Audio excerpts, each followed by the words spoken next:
Saludo mi gente de Todo TV.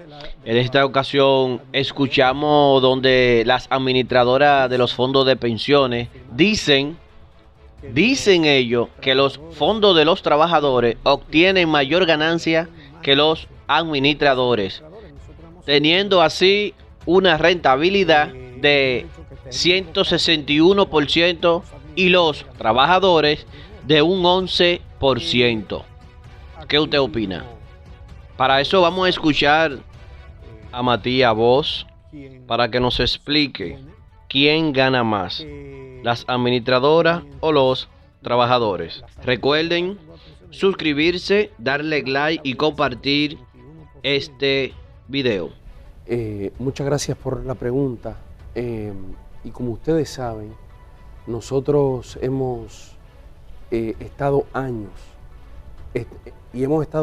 estudiando e investigando el problema y publicando sobre el problema, y años también empujando que la sociedad se movilice por recuperar derechos que le han quitado. Y una consecuencia de ese esfuerzo de mucha gente es la construcción de lo que han nombrado Coalición por la Seguridad Social Digna. Un asunto que la población, que la ciudadanía debe entender es que este no es un sistema de pensiones.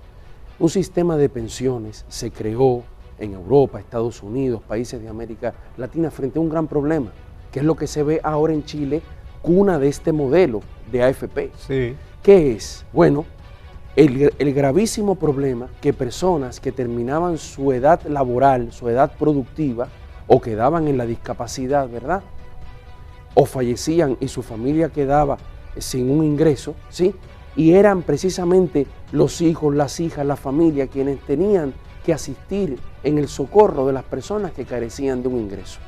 Entonces, frente a ese desamparo individual y familiar, surge la seguridad social. Es decir, a las personas hay que darles unas garantías, unas certezas y unas protecciones para que no dependan de su suerte personal. Y eso tiene que ser un hecho, un mecanismo social de corresponsabilidad social.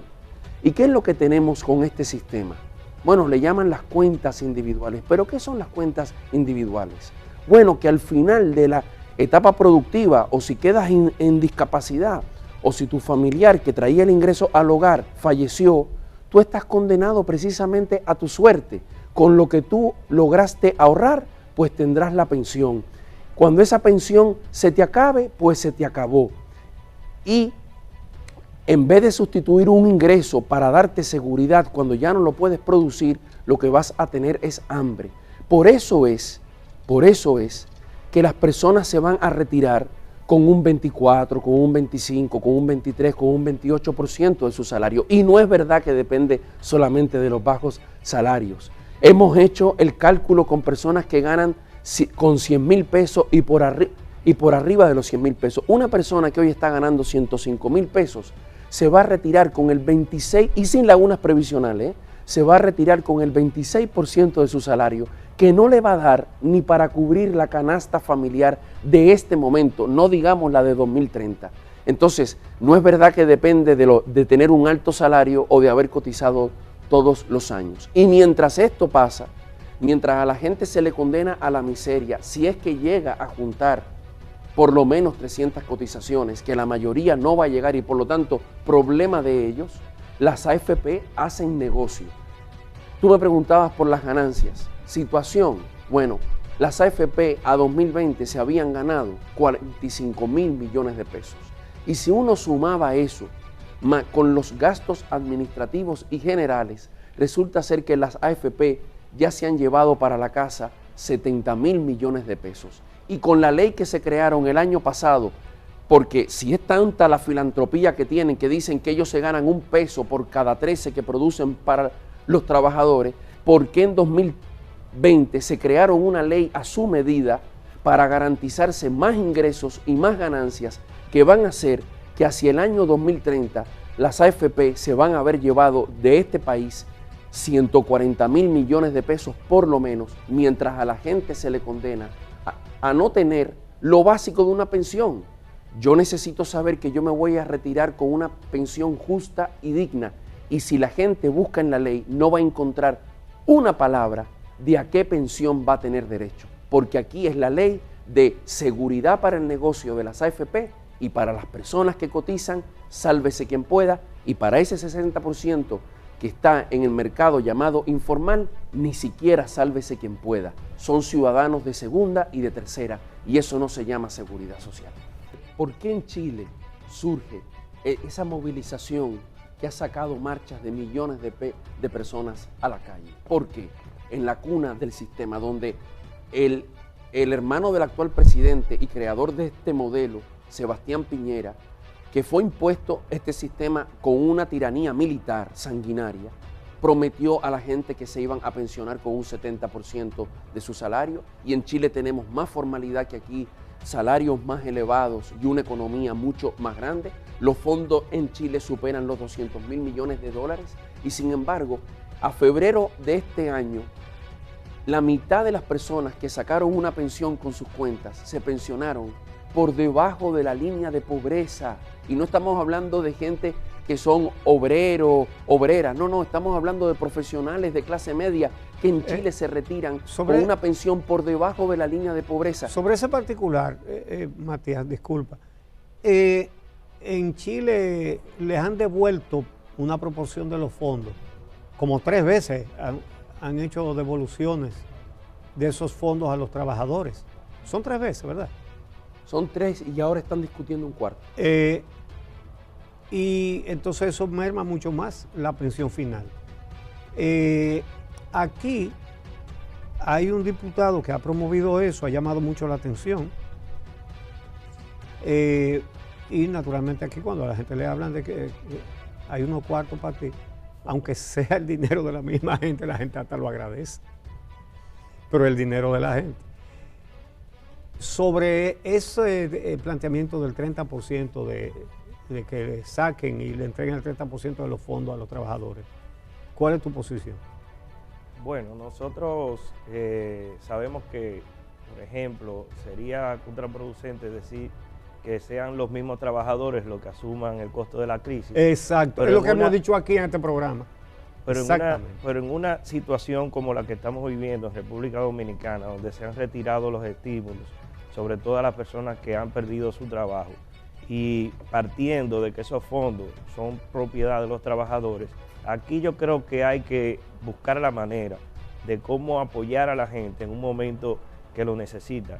Hay unos fondos, sé que hay preocupación, por ejemplo, se ha dicho de que esto va a ser un golpe de estado macroeconómico, pero lo que hemos visto es que la tasa de inflación en República Dominicana ha sido más elevada que en Chile, por ejemplo, que se han hecho ya 3 retiros, en República Dominicana no se ha hecho uno.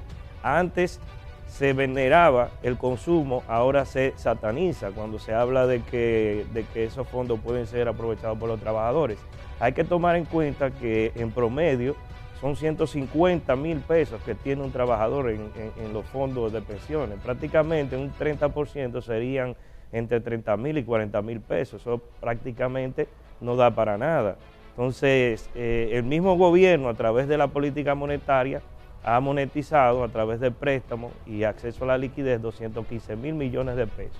Estamos hablando de 5% del PIB. Entonces, ¿dónde han ido esos fondos? Han ido a la banca. La banca ha hecho provecho de eso. Incluso el informe del Banco Central reciente, agosto, habla de que la banca dominicana, la banca múltiple, ha tenido utilidades extraordinarias. Y esto realmente entra en un dilema ético aquí.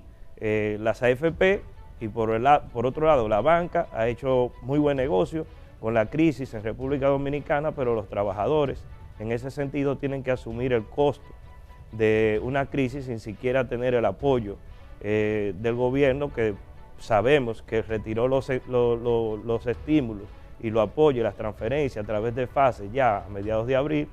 Y entonces, ¿qué quedó para la gente? Prácticamente nada. Entonces, yo creo que hay que buscarle una salida a esta situación. No podemos crear mediante el discurso del terror económico, de que todo se va a acabar y que todo será una hecatombe económica, porque no es así. La inflación, en cierta medida, pudiéramos decir que corroe el poder adquisitivo de los trabajadores, pero sabemos también de que aquí no ha pasado prácticamente los retiros y la inflación sigue siendo elevada. O sea, no es un asunto que tiene que ver con los fondos, es un asunto que incluso el gobierno ha dicho que se debe a situaciones internacionales. No nos queda mucho tiempo, pero particularmente en ese tema, Matías, en anteriores entrevistas aquí, tú te opusiste al asunto del 30%.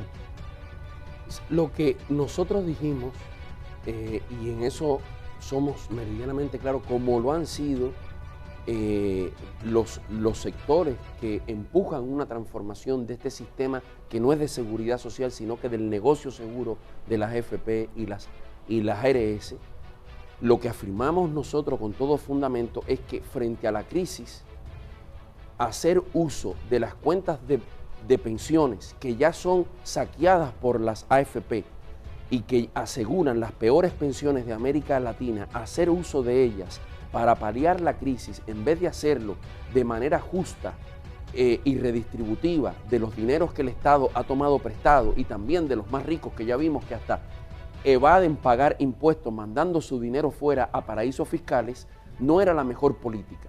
Pero también hay que decir que lo que se ha posicionado son dos cosas. Primero, un discurso del terror, un discurso que le prometió a la clase trabajadora que esas cuentas individuales eran su libretica, su propiedad, que incluso está garantizada constitucionalmente el derecho a la propiedad, y cuando la clase trabajadora pide derecho a la propiedad, levantan este discurso del terror y se ha levantado un problema de si los dueños son los dueños legales o son los dueños de facto de la AFP, y frente a eso, a la clase política le corresponde tomar decisiones justas, pero además basadas en la Constitución. Matías. Bueno, la posición de la Coalición por la Seguridad Social Digna es que la clase trabajadora está reclamando no solamente el tema del acceso a los fondos en una situación donde han quedado en el desamparo, y un sistema de seguridad social que solo ha servido y es verificable para aumentar las ganancias de la AFP con pandemia y con crisis económica y casi triplicar las ganancias de las ARS, y todo eso lo paga la gente. Pero la exigencia de fondo frente a este proceso de estudio y modificación de la ley 8701 es una transformación de este modelo del negocio seguro en seguridad social. En materia de pensiones, ¿qué exigimos? Tener un sistema como lo tiene más del 90% de los países del mundo, un sistema con beneficios definidos como lo tienen los diputados y los senadores, pero no con los privilegios de que a los 8 años tú te retiras con el 70% de tu salario, pero sí tener una pensión no solo digna, no mínima, no como se está diciendo, digna y justa, establecida por ley, porque este sistema te condena a tu suerte. Y frente a eso, lo que nosotros decimos en la clase política, que como tú decías, tiene que dar el ejemplo, si el Congreso, los senadores y los diputados no se dieron un sistema que su suerte está ligada a lo que puedan ahorrar y no están manejadas por AFP, pues entonces la clase política le tiene que suscribirse, a este darle like y compartir de beneficios este y no un video. Sistema que enriquece a las AFP, y lo que exigimos es que por ningún motivo se le pase a este país gato por liebre, porque este país cambió.